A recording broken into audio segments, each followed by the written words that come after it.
తల్లిదండ్రులు తమ పిల్లలలోని సృజనాత్మకతను గుర్తించి ప్రోత్సహిస్తే వారు ఉన్నత శిఖరాలకు చేరుకుంటారని నిజామాబాద్ జిల్లా విద్యాశాఖ అధికారి పార్షి అశోక్ అన్నారు.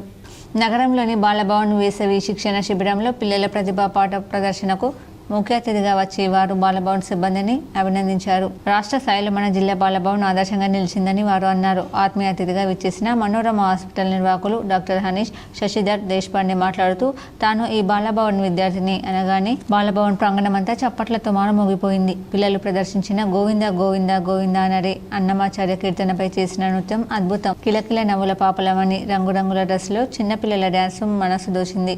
పంజాబీ డ్రెస్సులతో పిల్లలు చేసిన బాంగ్లా డ్యాన్సు కొట్టేశారు.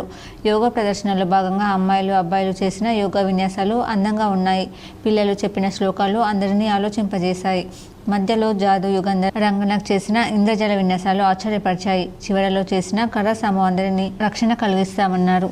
ఈ కార్యక్రమంలో బాలభవన్ ఇన్ఛార్జ్ సూపరింటెండెంట్ మల్లా దోమాబాల, ప్రత్యేక అధికారి విఠల్ ప్రభాకర్, వెంకటలక్ష్మి, పుష్పలత, నటరాజ్ తదితరులు పాల్గొన్నారు.